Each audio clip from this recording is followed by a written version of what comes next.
Welcome back to the channel, everyone. P Street Garage, and I've just started work on my 69 bay window bus, and what I'm doing is I'm doing the driver's side battery tray. Now in my previous video I did the passenger side battery tray corner. This side was really bad. This video was very long. So on this side the metal is much better. You can see there's some wastage, but it's much better. There's a little bit of wastage. I have an entire corner that I'm going to use for this. And I have a brand new battery tray. And what I want to do on this one, instead of cutting off the entire corner, I decided to come from within. And I've just been slicing around. I'm going to pop this out. I'm going to clean this up, trim away what I have to, and throw this in. And throw whatever I need onto this to make this work. I'm going to try to make this video much shorter. This video was long. You probably didn't watch half of it because I ramble and it was probably hideous. But anyway, let's do this one. Let's just get it done.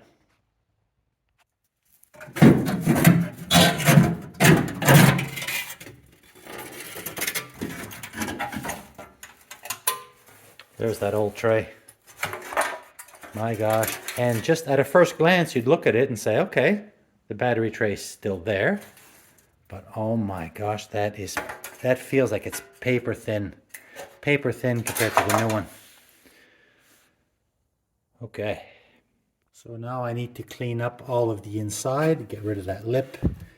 I'm going to take out this splash shield. I have a new one of those as well. Let's get everything cleaned up.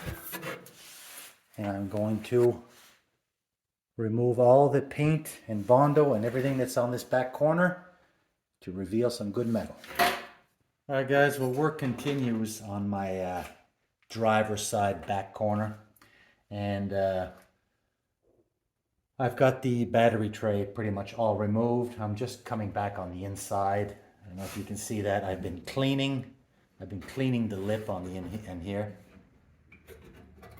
So this lip is pretty much all detached. I can sort of wiggle that and I'll be moving that out. Before I remove this piece, everything here is getting really flopsy as I remove more metal. So in addition to the corner and the battery tray, I also need to redo this part, which is this one right here, the splash shield. And that's got to come in here something like this. So I got to figure out if I want to do this first. It would certainly add a lot of strength. But before I do that, in the upper little corner here, there's a little bit of, I got some deleted metal here. So I'll have to, looks like either way, I'll have to slice this out and put a new piece in here.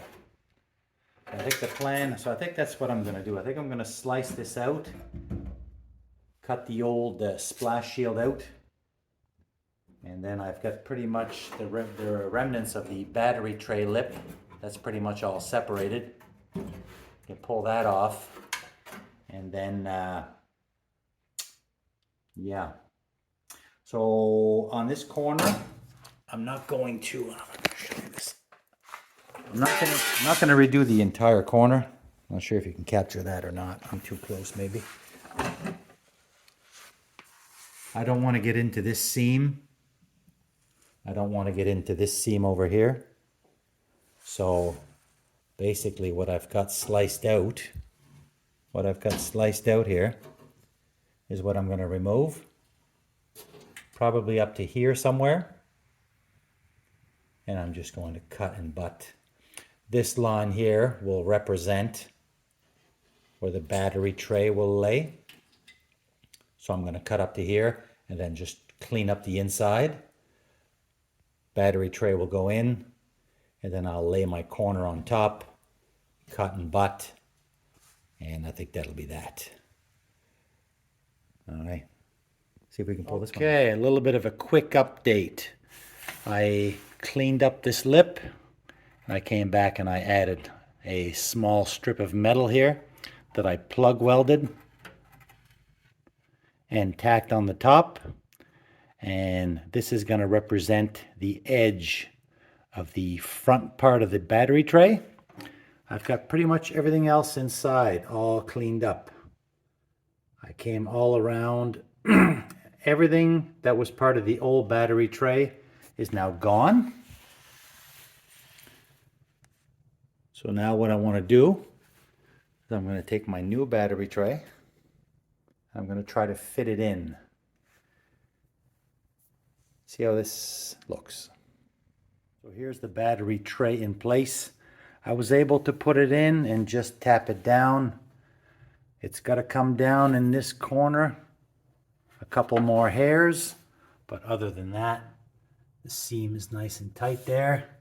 And where I sliced around, this represents the top of the tray, so that still works. So of course when I cut, I'm going to bring this over here more, and I'm going to go higher because the metal here is very thin. So I'll probably go up to about here. I'm going to stay under the light fixture for sure on this time. And let's see what else. You can tell from in here, it's a really good fit up against this lip. So I'm going to drill some holes here. We'll do a couple plugs this way. And we'll have a few plugs probably out here as well. And just on the inside, I got the shield tentatively in place there. So held on with a magnet.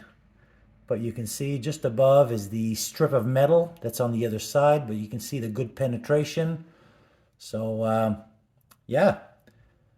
So this side obviously in much better condition, so it'll take half the time. So all right, we'll do the preps on the battery tray and we'll get that put into place. Okay, my battery tray is all tacked in. Got the plug welds done in here. I did a few tacks back here. There's one in that corner, one in that corner. So that's not going to move. So what I'm going to do now, I'm going to start marking this off. I'm going to trim off the excess that I don't want. Let's do that.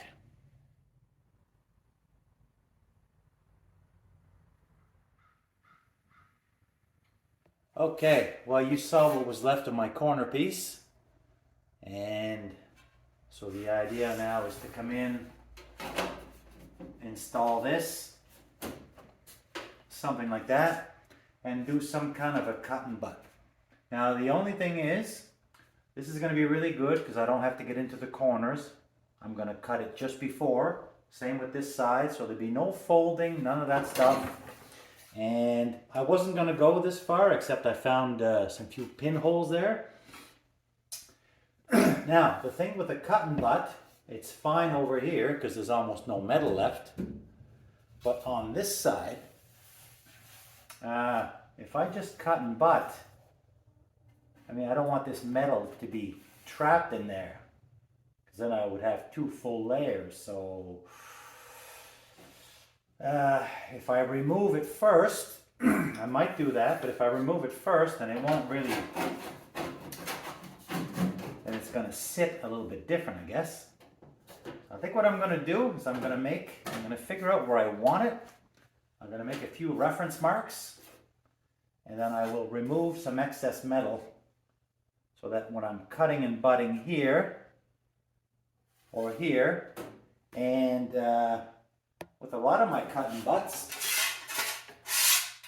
sometimes I end up switching gears because where this bus has been repainted, redone several times, this is very thick. So I might even be able to just do a lap weld, and then once I take my straight edge, it's not even sticking out, so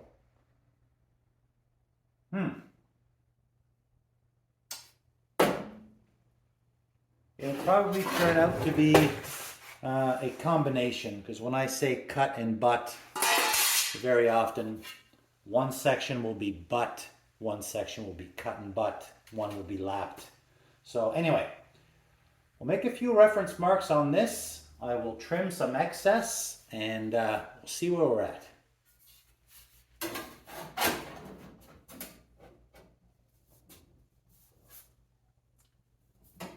Okay, I think that's better.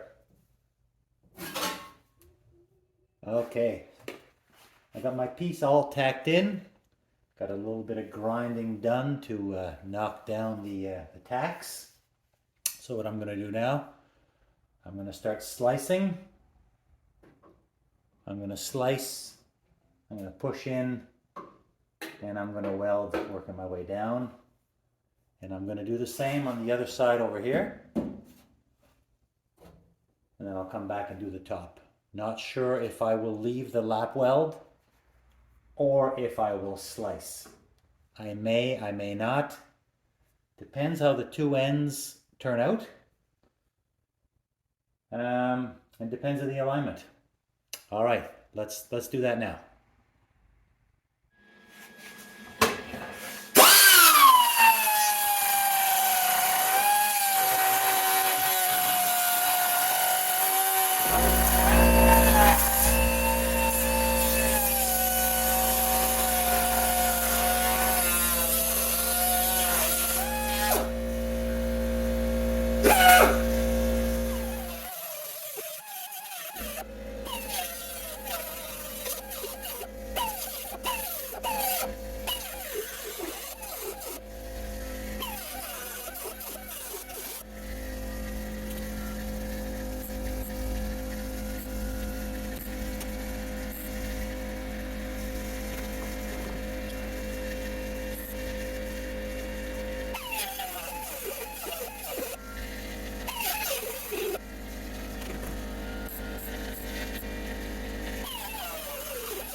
Okay, here's the first pass with the welder. Like you saw, I got this cut and butt down here. I've got to come around to this side. I'm gonna slice this side down and embed this piece. And I'll bring you back when that's done. Okay, I finally got this corner all in and pretty happy with that. It is, I don't know if I said this or not, I tend to repeat. It's embedded here with a cut and butt over here. Over here I did a lap weld, and that's just fine. For my welding ability, this is good. There's 2 layers of metal all here. It makes it strong, and this almost forms like a little valley, so this will be easily filled with the fiberglass. And on this side over here, it is cut and butt and embedded and flat all the way down. So that works for me. Got a nice solid corner. The pan is in place, or the battery tray. So now I just need to go into the wheel arch, and let's do this splash shield right now. Here's the splash shield in place. So I think what I'm gonna do for this one, I think I'm just gonna tack it along the top. Or should I drill holes and plug weld it? Let's see. All right, there's the splash shield. So all I did, I just tacked it across the top, ground that down, a couple tacks down here. That's nice and solid. So let's give everything a bit of a wipe down. Let's do some seam sealing, and we'll wrap up this phase of the project. Alrighty, here we have it. This corner is all done. Got all the welding done. It's all been ground. I came back in. I did some seam sealing around all the joints, and I've got the pan cleaned up here. I don't know if I can capture this. I'm happy with that. I can certainly live with this. It looks okay. This is nice and flat. This will be filled. I came back in where my splash shield was. And there this is here. You can see that. There it is. I seam sealed where the spot welds were. And yeah, that's what it's going to be. So that's all for now, guys. Thanks for watching. This obviously was the driver's side corner. There was a lot less damage on this corner than that one. That took forever. That's why it ended up being a 40-minute video. This hopefully should be much more condensed. Again, thanks for watching. I appreciate anybody who tunes in. And we'll catch you in the next video, where I continue some more rust repairs on this old thing. All right.